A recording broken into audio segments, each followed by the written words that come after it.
como te decía, esta pausa es importante. Así como pausamos en Navidad para poder estudiar sobre el nacimiento, también para estudiar sobre estos hechos que suceden en la semana de Pascua, la semana del sacrificio de Cristo, nos va a permitir aprender algo nuevo.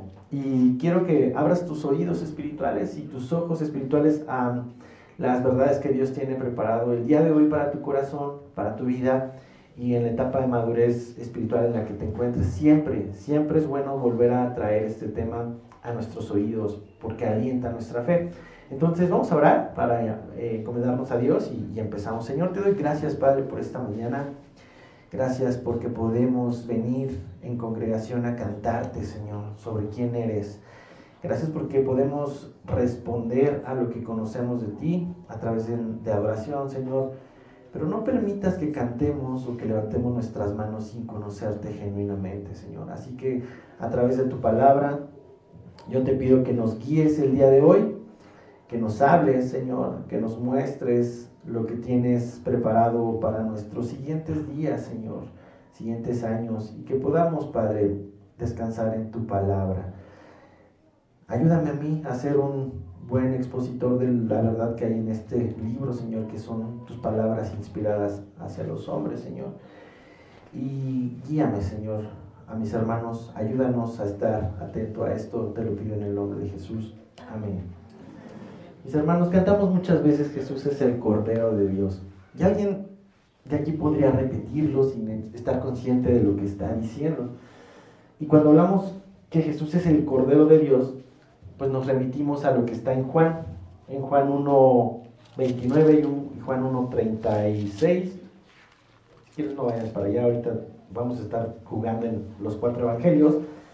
Pero en Juan, ¿recuerdas? Juan el Bautista hace una declaración, ¿verdad? En Juan 1:29 dice que vio a Jesús que venía a él y Juan el Bautista dijo: he aquí el Cordero de Dios que quita el pecado del mundo. Y dices tú, a ver, ¿qué tiene que ver un cordero con alguien que quita el pecado? Y tendríamos que remitirnos al Antiguo Testamento para entender el por qué se sacrificaba un cordero para poder expiar los pecados del pueblo.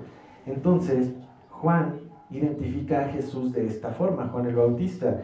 Y más adelante en el versículo 36 vuelve a ver a Jesús y dice, mirando a Jesús que andaba por ahí, dijo: he aquí el Cordero de Dios. Entonces, para poder entender a Cristo como el Cordero de Dios y para poder entender lo que esta semana conmemora el mundo cristiano o que profesa una fe en Cristo, necesitamos meditar muy bien y entender muy bien cuáles fueron los motivos, cuáles fueron los propósitos, cuál fue el plan perfecto de Dios para poder enviar a Jesús, su Hijo, al mundo como Cordero de Dios, a quitar el pecado del mundo. Y mi hermano, gracias a Dios que podemos hacerlo cada año, a veces en diferentes fechas. Ahora tocó en abril, a veces toca en marzo. Eso es un poco irrelevante, lo importante es el momento. Algunos dicen que ya está desfasado, porque, a lo mejor algunos de ustedes saben cómo se determina cuándo es Semana Santa, ¿no? Se determina que son en las fiestas de Pascua, pero no coincide, y algunos dicen que es la primera luna llena después del equinoccio de primavera, y entonces se puede perder la gente tratando de definir si es correcto o no hacerlo en estas fechas, y se pierde la oportunidad maravillosa de entender lo que hay detrás de ello. Así que es importante para el creyente estudiar esto, claro que sí. Considera que tres cuartas partes del Evangelio de Juan están dedicadas a la última semana de Jesús, a esta Semana Santa. Pues creo que es muy importante para todos poder estudiarlo. Ahora lo hicimos recientemente en el libro de Juan, tú recordarás, estudiamos este libro por un año y nos aventamos bastantes semanas estudiando esta última semana de Jesús. Pero si la Biblia no nos enseña que debemos de festejar estos días o esta semana, algunos dicen, es que eso es pagano, no debería de hacerse. Repito, pierden la oportunidad de meditar sobre la verdad que hay detrás de ello. Ahora, es importante, mi hermano, que podamos tú y yo conmemorar esto, hacer memoria de esto de una forma consciente. No tradicional, sino consciente. ¿Y por qué te digo esto? Porque hoy mucha gente, no sé si cuando venías de camino hacia acá, viste a mucha gente que traía algo en su mano, color verde, algunas cosas muy bonitas y tejidas. Las palmas, ¿verdad? Y ahorita que salgas seguramente vas a ver un montón de puestos de palmas. Y mucha gente lo conmemora, mi hermano, pero la pregunta es, ¿y lo entiende? ¿Entiende lo que está haciendo? Porque vamos a ver a un pueblo que hizo lo mismo ante la llegada de Jesús, pero no entendió nada. Y eso es lo que la palabra de Dios nos ayuda. Como decía Alex al principio, venimos aquí porque toda la escritura es inspirada por Dios y es útil. Y es útil para enseñarnos. Y Dios quiere enseñarnos por qué conmemorar esto y no solamente hacerlo por tradición. Ahora, mi hermano, significa que entonces también, como es Semana Santa, no puedo salir de vacaciones, porque a lo mejor alguien dice, oye, pero entonces si tenemos de conmemorar la semana, pues no deberíamos de salir, ¿no? O deberíamos de estar metidos todo el tiempo en la iglesia. Y mira, no tiene nada de malo. Déjame decirte que si ya tenías tus vacaciones planeadas, hazlo, no tiene nada de malo. Lo malo sería que Jesús no esté en tus vacaciones. Lo malo sería que le digas a Jesús, ahí te quedas en Toluca, ahí te quedas en mi casa y nos vemos en 2 semanas. Eso sí sería muy triste. Entonces, no tiene nada de malo, pero es bueno que tomes un tiempo en lo que vayas a hacer en estos días para meditar en las verdades que estamos estudiando. Y si lo puedes hacer en familia, mucho mejor. Es una invitación que ahí te dejo y es importante que podamos conmemorar estos sucesos. Ahora, a veces la Biblia parece repetitiva. ¿Te ha pasado que dices, esto ya lo leí? Y si tú lees el Nuevo Testamento y te arrancas de inicio a fin Mateo, Marcos, Lucas, Juan, dices, estoy leyendo lo mismo. Y a veces dices, ¿por qué es tan repetitiva la Biblia en esto? Hay un fondo, mi hermano. Y en los evangelios, lo hemos platicado muchas veces, tenían diferentes destinatarios. Mateo iba dirigido a la audiencia judía, Lucas iba dirigido a la audiencia gentil, y Juan va dirigido a toda la iglesia que estaba empezando a tener problemas en lo que creían. Pero hay algo que Pablo dice muy claro en Filipenses 3, verso 1, y si quieres acompáñame allá, porque Pablo está hablando a los filipenses algo interesante sobre tener precaución. Precaución, ¿de quiénes?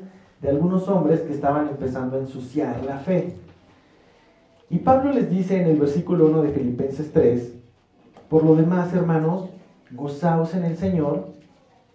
A mí no me es molesto escribir las mismas cosas, y para ustedes es seguro.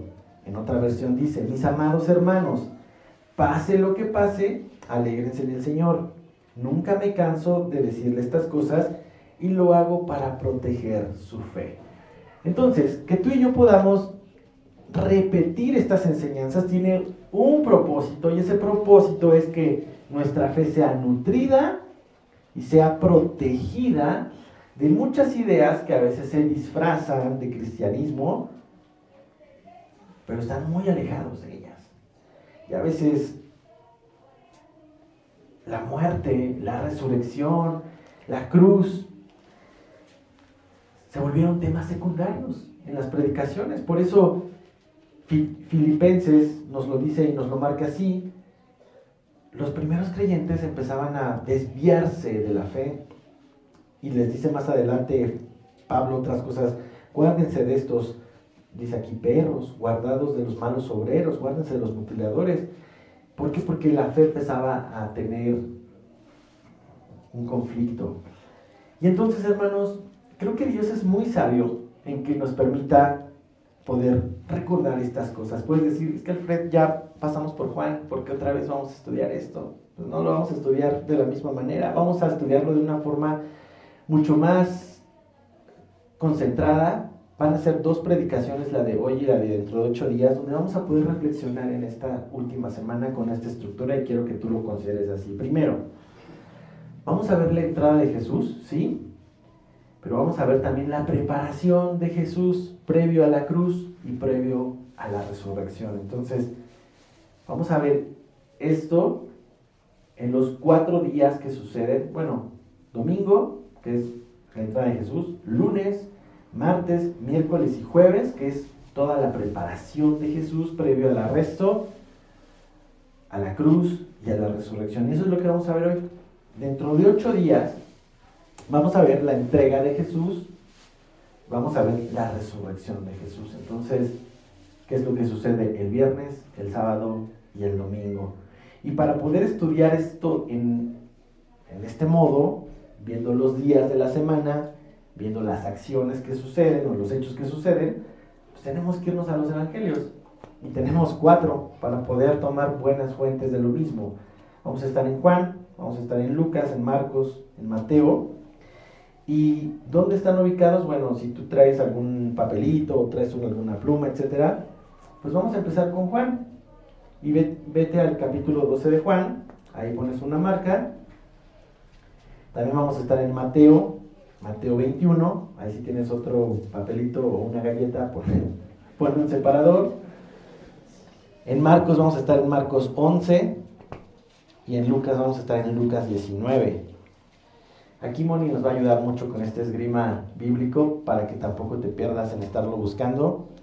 La idea es hacerlo muy práctico y la idea es poder encontrar estos momentos finales del ministerio de Jesús y qué verdades hay tras de ello para que tú y yo podamos descansar en la gloriosa verdad que hay en cada acción de Jesús.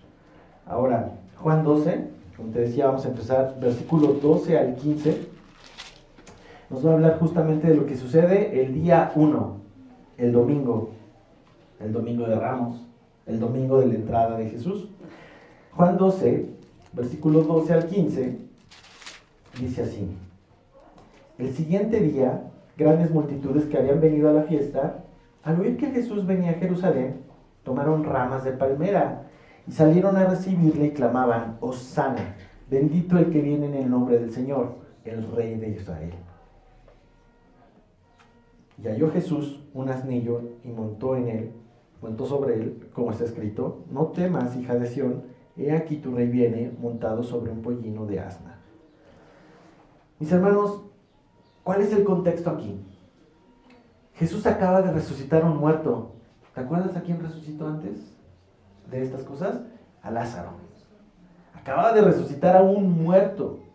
Y si hubiera un hermano aquí que perdiera la vida y el día de hoy oráramos por él y resucitara, ¿qué pasaría en este lugar? Te apuesto que mañana llega un montón de gente para que podamos orar también por sus necesidades. De hecho, me sorprende que habiendo tanta información ya y tantos recursos sobre el Evangelio de verdad, todavía existan este tipo de movimientos donde ven por tu milagro, ¿no? Donde la gente va y busca a Jesús solo por lo que puede recibir de Jesús, pero no buscan a Jesús. Y eso es lo que sucedía en este contexto. La gente quería ir con aquel que había levantado un muerto. Si había podido levantar un muerto, podía con cualquier cosa. Y Jesús era la tendencia del momento. Todas las conversaciones de ese momento estaban sobre lo que había hecho Jesús, levantar a Lázaro. Y si había levantado a Lázaro, podía levantar cualquier cosa. Bueno, ese es el ambiente que se respiraba. Ahora es un ambiente de mucha esperanza. Mucha gente tenía una expectativa sobre lo que Jesús podía hacer.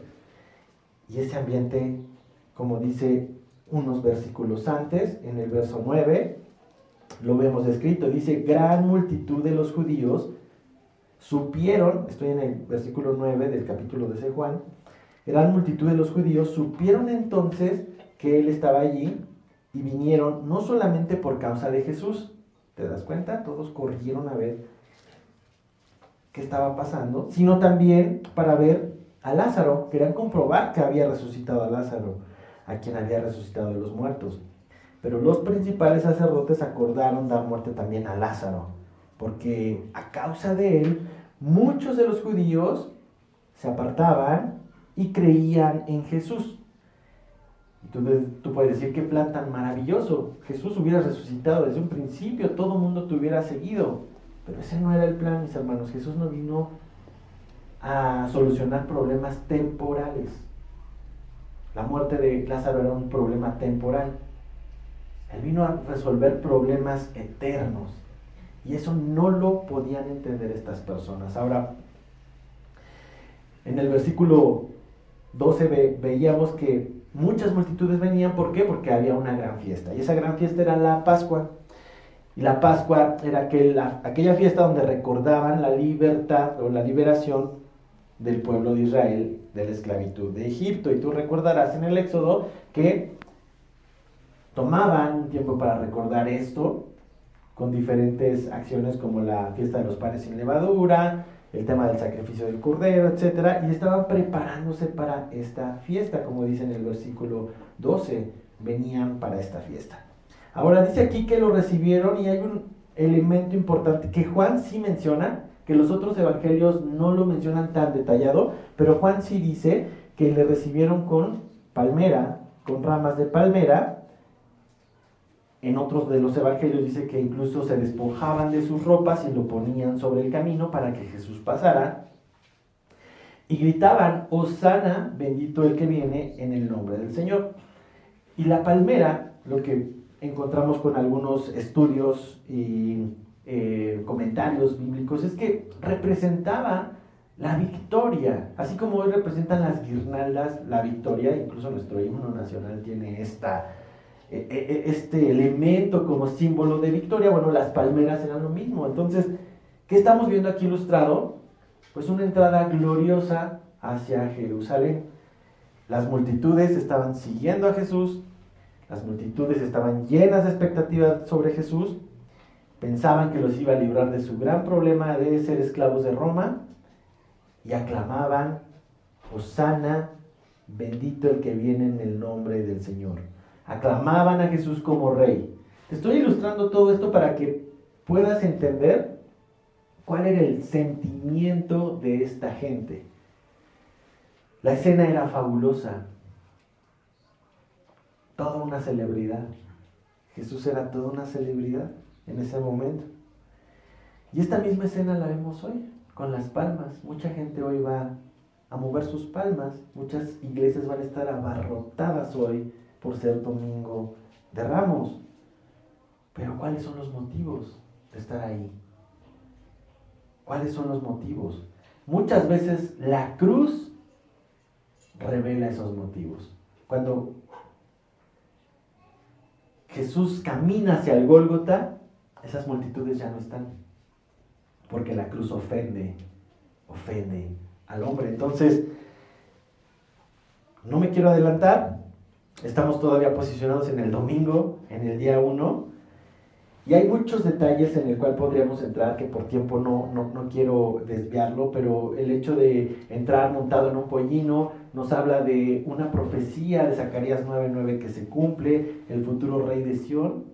La promesa de llegada es en un burrillo, en un asno chiquillo, humilde, dice la llegada del rey justo y salvador, humilde y cabalgando un asno, un pollino.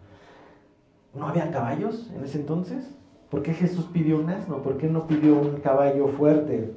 Porque el reinado de Jesús no cumple los estándares de este mundo. Si te has dado cuenta, espero que hasta este punto de tu fe ya te hayas dado cuenta que lo que el mundo considera como exitoso o como símbolo de éxito, pues es lo que Jesús considera como un fracaso. Mientras el hombre busca la grandeza en este mundo, Jesús dice, busca primeramente el reino de Dios. No busques nada aquí, todo esto se va a quedar, es pasajero. Y vemos que mientras el mundo dice que entre más grande seas, mejor vas a ser, la palabra de Dios dice, el que se sienta mayor, sirva. Hay grandeza en el servicio, hay grandeza en la humildad. Y digo, ¿no tenía Jesús otra opción? Claro que la tenía, pero él está cumpliendo una profecía de Zacarías hacia el pueblo, que su rey vendría como un rey humilde, como un rey justo y salvador. Y ahora, mis hermanos, la ironía. Él no venía por una corona real. Como rey, tú puedes decir, va a quitar a Herodes y va a sentarse en el trono. Pero la ironía es que él no venía por una corona de oro, sino por una corona de espinos que lo llevaría en su cabeza y que lastimaría fuertemente por el dolor del pecado. ¿Y por qué de espinos? ¿Recuerdas cuáles fueron las consecuencias de la desobediencia de Adán? Por tu desobediencia será maldita la tierra y producirá cardos y espinos. Esa corona fue la que Jesús vino a tomar. Ahora, más adelante, en este mismo día todavía, versículo 17 dice: y daba testimonio la gente que estaba con él cuando llamó a Lázaro del sepulcro y los resucitó de los muertos. Y ahí tienes a la gente diciendo: yo lo vi, nadie me lo contó.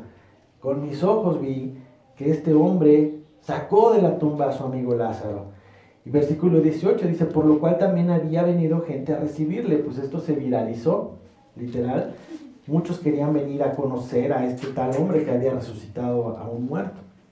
Pero, versículo 19, pero los fariseos dijeron entre sí: ya veis, no conseguís nada. Miren, el mundo se va tras de él.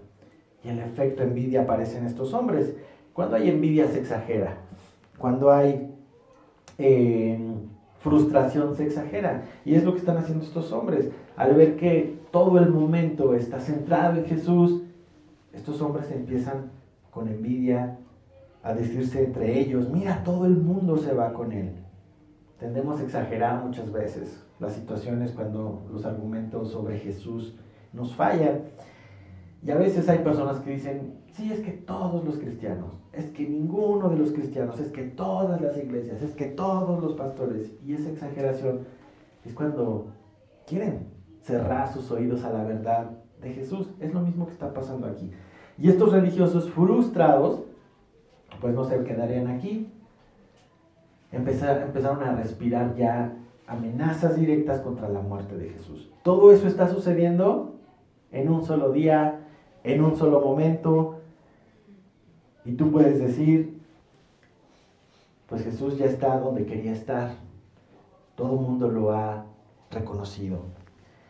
Pero ahora Jesús no se queda con eso. Jesús va a preparar su vida para los momentos importantes que habrían de suceder más adelante. Y ahora vámonos hacia Mateo.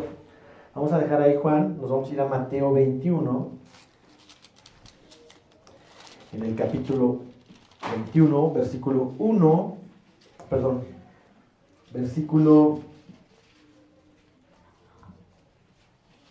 12.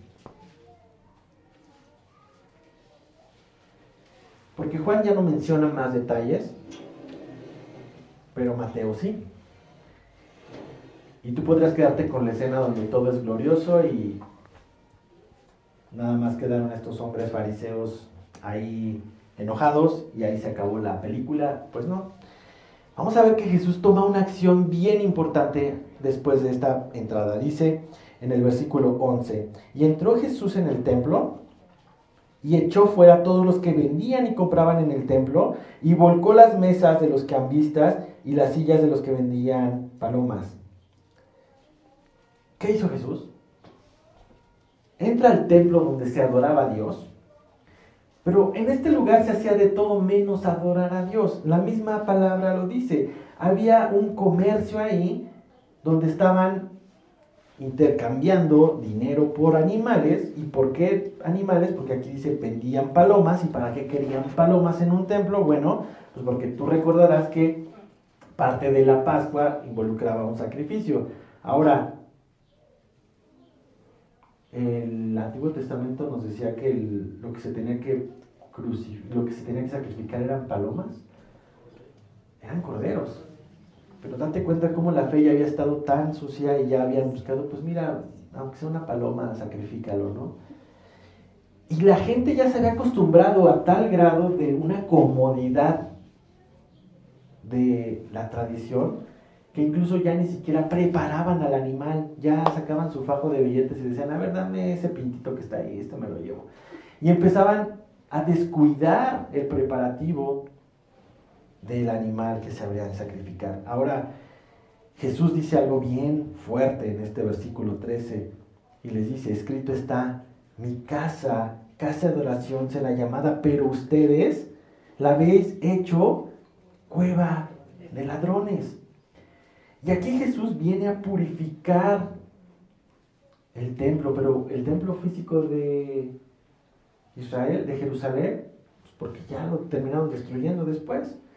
No, mi hermano, veamos lo que hay aquí importante. Hoy muchas personas tienen una relación con Dios a través de este estilo, a través de estar comprando su fe, intercambiando acciones. Y no era tan distinto en ese entonces. Y Jesús dice, acaban de hacer mi casa de oración en una cueva de ladrones, o están haciendo esto. ¿Y qué es lo que hace Jesús? Utiliza la palabra. Jesús utiliza la palabra y utiliza Jeremías 7 cuando dice, escrito está, escrito está. Y con estas enseñanzas Jesús estaba declarando el fracaso del pueblo, el fracaso de la gente para relacionarse con Dios de una forma genuina. Ahora, ¿qué efecto crees que tuvo esto? Esto no es cómodo para escuchar. No es agradable para escuchar.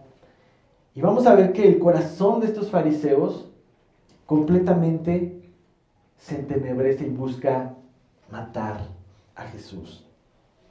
Matar a Jesús. Y eso viene en Lucas, no vamos para allá por temas de tiempo, pero la frustración de estos hombres los llevó a maquinar, ya no arrestarlo, ya no callarlo, ya era matarlo.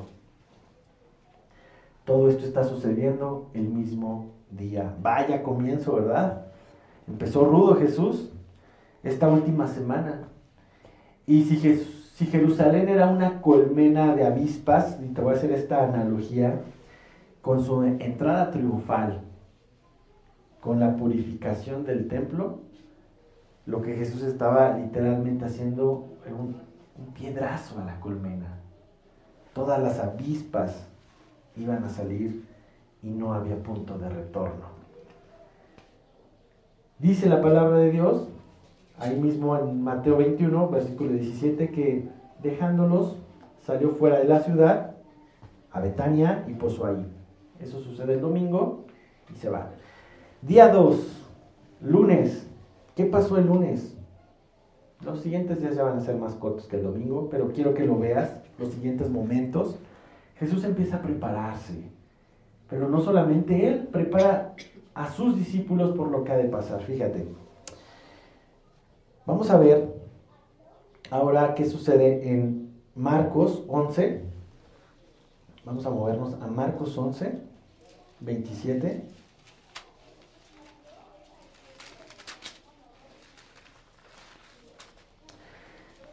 Lunes vinieron otra vez a Jerusalén, dice el versículo 27 del capítulo 11. Volvieron entonces a Jerusalén y andando él por el templo, vinieron a él los principales sacerdotes, los escribas y los ancianos, y le dijeron, ¿con qué autoridad haces estas cosas?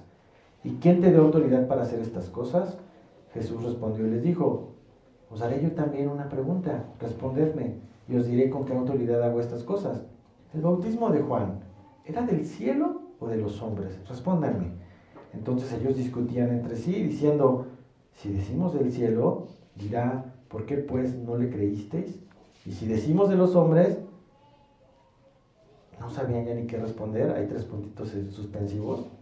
Dice, pero temían al pueblo, pues todos tenían a Juan como un verdadero profeta. Entonces estos hombres estaban encerrados en sus argumentos, no había salida. Y Jesús los hizo ver su suerte con esta pregunta. Así que respondiendo, dijeron a Jesús, no sabemos. Entonces respondiendo Jesús les dijo, tampoco yo os digo con qué autoridad hago estas cosas. Y esta confrontación directa con los líderes religiosos, mis hermanos, empieza a generar un verdadero conflicto, porque Jesús no era parte del sistema religioso y no tenía la autoridad institucional para enseñar estas cosas. No tenía una membresía farisaica o farisea, como se diga, para cumplir el requisito de poder enseñar. Entonces vienen estos hombres a cuestionar. Y así va a ser Satanás muchas veces. Siempre va a querer cuestionar las palabras de Jesús. Siempre va a tratar de querer encontrar una explicación a lo que Jesús te está hablando. Pero Jesús es muy claro, y lo vamos a ver más adelante. La autoridad de Jesús no es una autoridad dada por hombres, sino es una autoridad dada por el Padre. Ahora, muchas evidencias, mis hermanos, hay en la palabra de Dios para mostrar la autoridad de Jesús. Muchas. Pero como lo hemos dicho, no se trata de cuántas evidencias necesites para creer en Jesús. Se trata de cuándo tu voluntad se va a someter a la verdad de Jesús, aún sea una evidencia necesaria para poder dejar un camino de tinieblas y venir un camino de luz. Juan, lo veíamos cuando estudiábamos la carta, dice que la luz vino al mundo, pero los hombres amaron más las tinieblas. Entonces, aunque hubiera muchas evidencias de la autoridad de Jesús, estos hombres no las necesitaban porque ellos habían decidido no creer en Él. Mis hermanos, se sigue calentando el ambiente, porque ya la confrontación es directa con estos hombres. Vamos al día 3 y 4, martes y miércoles. ¿Qué sucede en esta semana especial?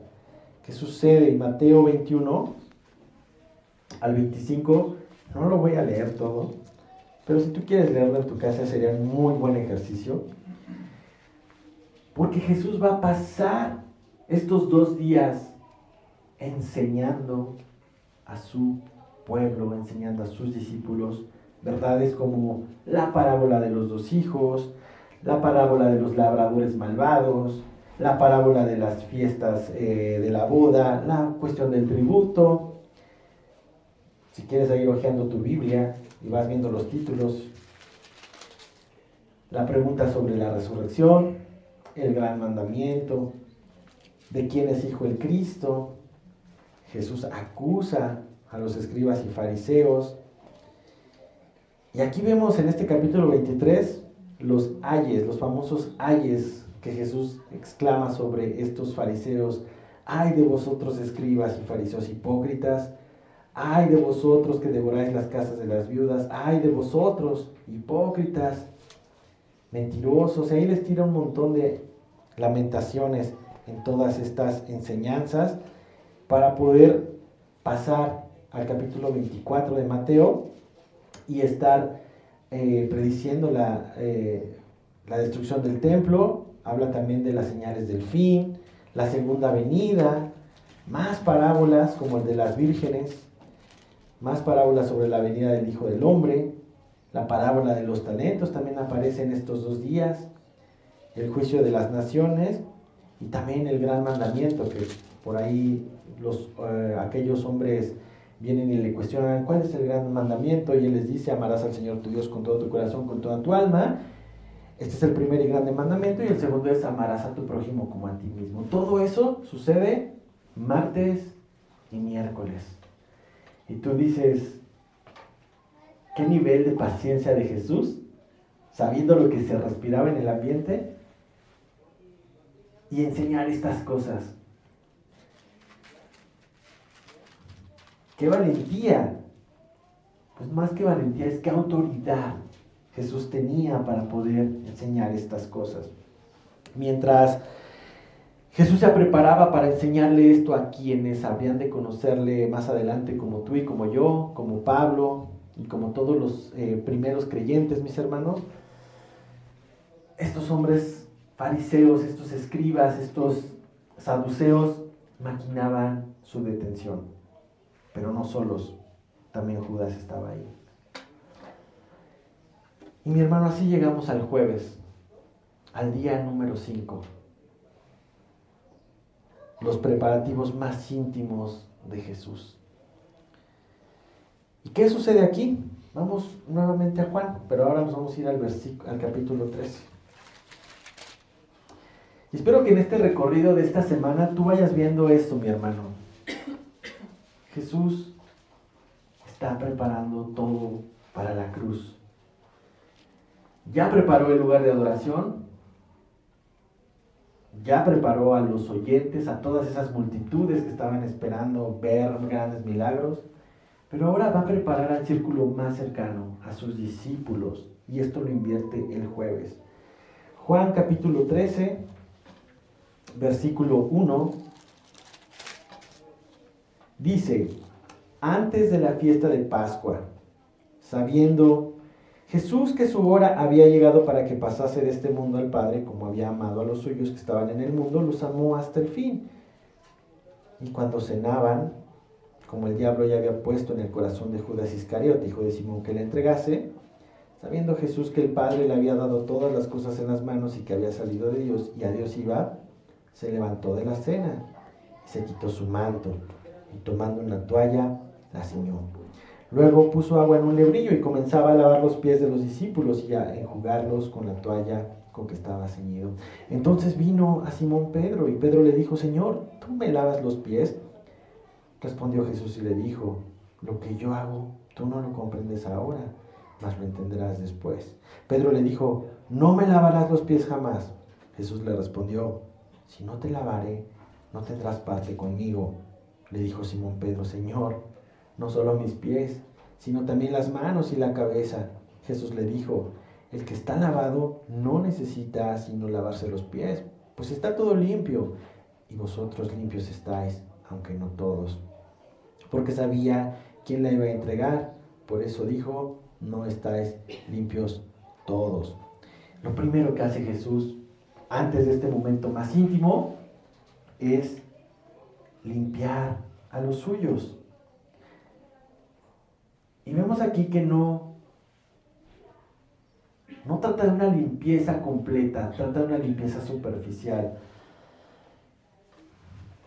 En ese entonces no había caminos con loseta como estos, o de cemento como los que ves allá afuera, todo era tierra y polvo. Entonces es muy evidente que los que han caminado por lugares así, no me dejarán mentir cómo están los pies, cómo quedan los pies. Me acuerdo mucho de mi abuelito que trabajaba allá en el sur del estado, ¿verdad? Mi tío debe de acordarse. ¿Cómo eran los pies de mi abuelo, verdad? ¿Cómo se veían de tierra, así curtidos? Y te mostraban que caminaba sobre lugares donde había mucha tierra y veías tú los pies de alguien que labra la tierra, te puedes dar cuenta en las manos, ¿no? Y mis hermanos, era evidente que estos hombres estaban sucios físicamente y Jesús decide lavarlos antes de la cena o la comunión que van a tener más adelante. Y si hoy te dijera, pues le vas a lavar los pies a tu hermano o a tu hermana, pues vas a decir: pues no tengo problema, pues se bañó hoy, no va a oler feo. Pero imagina lavárselos a alguien que viene de caminar toda la ciudad o a un indigente, ¿no? Es una condición diferente. Y a lo que voy, el punto es aquí: Jesús ama a sus discípulos, sirviendo a sus discípulos, y les da una enseñanza práctica de lo que es el servicio y de lo que es la humildad. Y los prepara y los limpia para la siguiente parte, que la vamos a encontrar en la Santa Cena o en la comunión como tú y yo la conocemos. Esto no está en Juan. Si te das cuenta, después del lavamiento de pies, Jesús anuncia la traición de Judas, da el nuevo mandamiento y dices tú: ¿y dónde quedó la cena? Como que me cortaron una hojita, porque no aparece aquí. Juan ya no toma este acontecimiento para ponerlo en su evangelio, porque Mateo, Marcos y Lucas sí lo dicen. Y acompáñame a Lucas 22. Quiero que te estés imaginando el momento ahí para poder entender la preparación que está haciendo Jesús con los suyos, con sus más íntimos discípulos. Lucas 22, 14. al 20.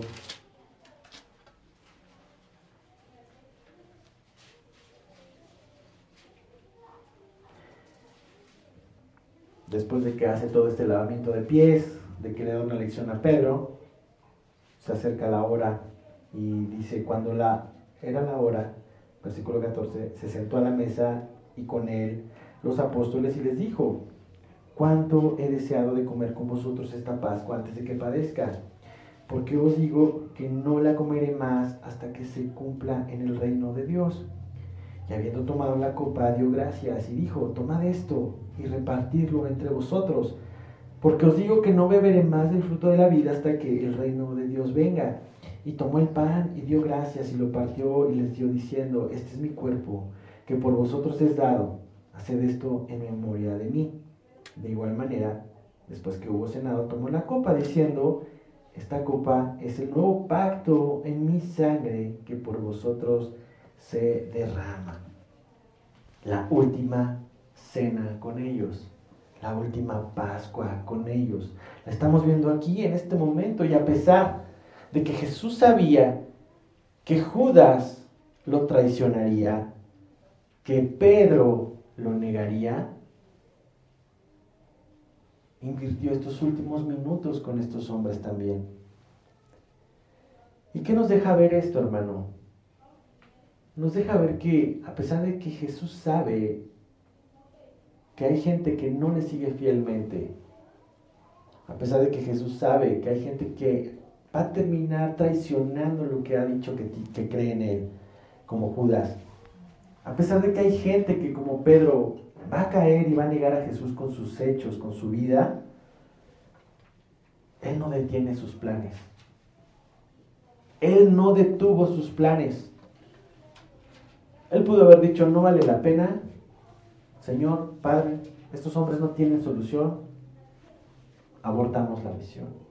Pero no, Él siguió, Él caminó hacia la cruz. ¿Y qué nos muestra esto, mi hermano? Y quiero que confíes y que creas en esto. La palabra de Dios nos habla mucho de la fidelidad de Dios y nos muestra que aunque tú y yo seamos infieles, Él permanece fiel, porque Él no puede negarse a sí mismo. Y esta comunión con los discípulos luego se torna un poco más incómoda cuando empiezan a pelear quién era mayor. Y Jesús les da también ahí una lección sobre la grandeza en el servicio. Pero aquí quiero que veas, Jesús está pasando sus últimos momentos con los discípulos, pero va a terminar con un preparativo mucho mayor, con el Padre. Y Jesús levanta su voz en el capítulo 17 de Juan para orar al Padre y entregar su vida. Y date cuenta, Jesús viene de una entrada triunfal, viene de un momento eufórico donde todos están contentos y alegres porque ya se ha revelado quién es el Cristo, quién es el Mesías. Pero Jesús conoce el corazón de las personas. Por eso va preparando todo para poder comprender lo que vamos a ver en la cruz, lo que vamos a ver en la resurrección y en la ascensión. Y Jesús va a orar de una forma sublime al Padre. Vemos una interacción entre el Hijo y el Padre aquí en esta oración. Y dice así, versículo 1, estas cosas habló Jesús y levantando los ojos al cielo dijo, Padre, la hora ha llegado. Glorifica a tu Hijo, para que también tu Hijo se glorifique en ti. Como le has dado potestad sobre toda carne, para que dé vida eterna a todos los que le diste. Y esta es la vida eterna, que te conozcan a ti, el único Dios verdadero, y a Jesucristo a quien has enviado. Yo te he glorificado en la tierra. He acabado la obra que me diste que hicieses. Ahora pues, Padre, glorifícame tú al lado tuyo, con aquella gloria que tuve contigo antes que el mundo fuese. ¿Qué está haciendo Jesús aquí? ¿Qué estamos viendo, presenciando en esta interacción de 5 versículos? Primero, Jesús reconoce que la hora ha llegado. Todo es parte de un plan. Cuando algo está planeado, tú sabes a qué hora es la entrada, a qué hora es la salida. Jesús sabía que era el tiempo. Ahora, ¿el tiempo de qué? Dice aquí que ha llegado la hora de la glorificación. Ha llegado la hora. Glorifica a tu Hijo para que tu Hijo te glorifique. ¿A ti qué significa esto? El acto de amor que está por suceder glorificaría a Dios Padre y glorificaría al mismo tiempo a Jesús. ¿Por qué te digo esto? Porque la cruz glorifica al Hijo, pero también muestra la sabiduría de Dios y el poder de Dios que está prometido desde el Génesis 3. El plan de Dios está por cumplirse y eso trae mucha gloria a Dios. Mi hermano, si tú hasta este punto habías creído que la cruz de Jesús fue un accidente o se le salió de las manos a Jesús por haber confrontado a los religiosos, por haber ido contra el sistema, por haber proclamado el amor en lugar de la obediencia a Roma y proclamar el amor a Dios y al prójimo, si tú creías que todo esto había sido un accidente y que Jesús fue víctima de las circunstancias, pues no hay mayor error que ese, porque todo fue planeado, todo estuvo bajo un plan y ese plan estaba ahora por concluirse. Y mi hermano, interesante aquí que en esta oración encontramos cómo el motivo de Cristo de ir hacia la cruz fue darle gloria a Dios. Y quiero que, a lo mejor te voy a romper una idea romántica, híjole, no quiero lastimar y herir susceptibilidades. Juan 3:16 nos dice que porque de tal manera nos amó que envió a su Hijo, ¿verdad? Y a veces de ahí se empiezan a hacer diferentes ideas románticas de Dios nos ama tanto y por eso nos mandó a Cristo. Y por ahí algunas personas dicen, ¿quieres saber el valor que tienes? Vales la sangre de Cristo. Mi hermano, no valemos nada. Jesús sí amó al mundo, eso es una verdad absoluta, pero la cruz fue obediencia al Padre, obediencia a un plan, y ese plan era el plan de redención del hombre. Y te digo que a veces llegamos a romantizar tanto que nosotros somos el centro del Evangelio y llegamos a creer que todo es por nosotros, que perdemos de vista Juan 17, 1 al 5. La obra de Semana Santa, la obra de la pasión de Cristo, la obra de amor, sí somos beneficiados de, pero el motivo principal de Jesús fue traer gloria al Padre, gloria a Dios. Y ese mismo motivo que Cristo tuvo de ser obediente hasta la muerte y muerte de cruz, ese mismo motivo es el que tú y yo debemos de tener cuando decidimos seguir a Cristo. Que nuestra obediencia sea por traer mucha gloria a Él. Que nuestro caminar sea por glorificarlo a Él. Que cuando tú pidas algo al Señor, como Jesús está pidiendo esto al Padre en oración, tu principal motivo sea glorifícate en esto. A veces pedimos por salud, tenemos nuestras listas de oración, pedimos por sanidad, pedimos por salvación, pedimos por provisión. Y está bien, el Señor conoce nuestras necesidades, mi hermano, pero a veces pedimos algo que no va a glorificar a Dios y Él lo sabe. Y tú lo sabes también. A veces en las peticiones es, Señor, que pueda encontrar un buen trabajo para traer provisión a mi familia, pero tú sabes que a veces en el fondo es, quiero comprarme esta cosa y no me alcanza con el trabajo que tengo. Y eso no glorifica a Dios, porque está glorificándote a ti. Y a veces las oraciones son así, no me malentiendas.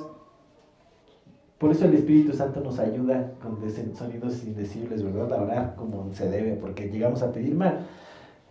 Pero este motivo de Cristo debería ser nuestro motivo de oración. Jesús está preparando la llegada de la cruz recordando por qué lo hace y para quién lo hace. Y cuando tú y yo vayamos a esa cruz, como dice la palabra, con Cristo estoy juntamente crucificado, cuando vas a crucificarte juntamente con Él, que ese mismo sentir tú lo tengas. No te estás crucificando con Él para ser moralmente mayor, o para tener un mayor puesto en la iglesia, o para hacer algo relevante en la iglesia, lo estás haciendo para traer gloria a Dios. Y ahí mismo Jesús dice, tú me has dado la autoridad, la potestad sobre toda carne. ¿Para qué? Para tener una iglesia. ¿Me has dado potestad para enseñar? No, dice, me has dado potestad para dar vida y vida eterna. Y dice en el versículo 3 maravilloso, y esta es la vida eterna, que te conozcan a ti. A través del conocimiento del Padre, hermano, entiende y ayuda, creo que el Espíritu me ayuda a que todos entendamos esto. En la medida que tú y yo conocemos al Padre, conocemos a Dios a través de Jesucristo, tú y yo experimentamos la vida eterna. Hace 15 días me decía Chelita algo bien padre cuando acabábamos el servicio, que había terminado su duelo cuando ella entendió que José Luis había experimentado la vida eterna desde aquí.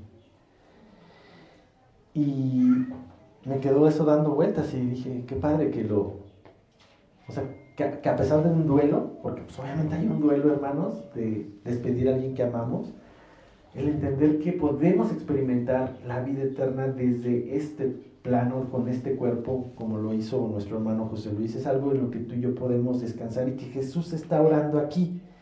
La vida eterna es que tú y yo conozcamos al Padre y a Jesucristo a quien ha enviado. Mi hermano, todos estos preparativos son importantes previo a la cruz. Si Jesús no hubiera tenido en claro todo esto, acuérdate, 100% hombre, hubiera tenido muchas dudas y hubiera quizás abortado la misión, como tú y como yo lo hemos hecho muchas veces. Pero Jesús también era 100% Dios y era el Cordero de Dios para quitar el pecado del mundo. Mi hermano, quiero terminar con esto porque antes de todo el sufrimiento que Jesús habría de pasar, vemos que en sus palabras Él está confiado en el Padre. Y como te decía hace un ratito, todo esto lo hizo con una intención. Y su propósito de entregar su vida fue para glorificar a Dios. Y en esa glorificación a Dios, en ese cumplimiento al plan de Dios, tú y yo podemos ser salvos. Como te decía, no fue un acto involuntario, no fue un accidente, fue intencional. Por eso todos estos días previos tienen un significado especial. Y yo te invito a que estos días, mañana, el martes, el miércoles, el jueves, traigas a memoria esto y recuerdes esto. ¿Por qué Jesús hizo esto? ¿Para qué hizo esto? Lo hizo para glorificar a Dios. Lo hizo para cumplir el plan de Dios. Y ese plan es tu salvación y mi salvación. Quiero terminar leyendo este pasaje que está también aquí en Juan. Son unas cuantas hojas atrás. Juan capítulo 10, versículo 14 al 18.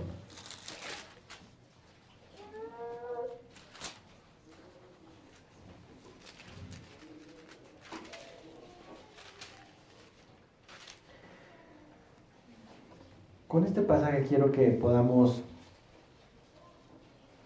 empezar nuestras reflexiones, nuestras meditaciones de esta semana. No sé qué planes tengas, pero como te decía, sería muy triste que en los planes que tengas no esté Jesús en tu corazón, no esté en tu mente, no sea motivo de agradecimiento. No dejes a Jesús fuera de tus vacaciones si las vas a tomar. Y toma un tiempo para recordar esto. Dice Juan 10, versículo 14 al 18. Yo soy el buen pastor y conozco mis ovejas, y las mías me conocen. así como el Padre me conoce y yo conozco al Padre y pongo mi vida por las ovejas. También tengo otras ovejas que no son de este redil. Aquellas también debo traer y oirán mi voz, y habrá un rebaño y un pastor. Por eso me ama el Padre, porque yo pongo mi vida para volverla a tomar. Por eso me ama el Padre. ¿Por qué? Porque yo pongo mi vida para volverla a tomar. Nadie me la quita. No fue un accidente, no fue una víctima. Nadie me la quita, sino que yo de mí mismo la pongo. Ese motivo de Cristo, mi hermano, ese sentir de Cristo es en el que tú y yo deberíamos de preparar nuestros corazones, recordando por qué pasa esto, por qué celebramos esto, por qué hacemos esto, por qué cantamos Hosana, por qué levantamos nuestras manos. Quizás no traes palmera, pero traes tus manos. ¿Por qué lo hacemos?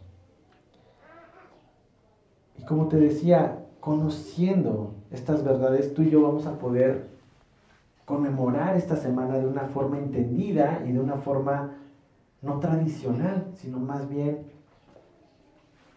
relacional con nuestro Dios. Quiero concluir con esto, que podamos reflexionar en esto. Es a través de su muerte en la cruz, lo que vamos a ver dentro de 8 días, cómo el perfecto sacrificio de Dios por el pecado y cómo su resurrección 3 días después nos trae salvación y vida eterna en Él. La gente gritaba Hosana. La gente grita hoy Hosana. ¿Qué significa Hosana? A menudo se considera una declaración de alabanza, pero Hosana es similar a la palabra aleluya. Es una palabra común que se da mucho en las alabanzas, pero lo que está diciendo Hosana es una súplica por salvación. Lo que significa Hosana es: oh Señor, sálvanos ahora. Oh Señor, te ruego, sálvanos. Mi hermano, si tú y yo queremos ser salvos por el Señor, necesitamos conocer esto y necesitamos entender por qué celebramos esta semana, por qué reflexionamos esta semana, y que no sea una tradición más de la iglesia cristiana.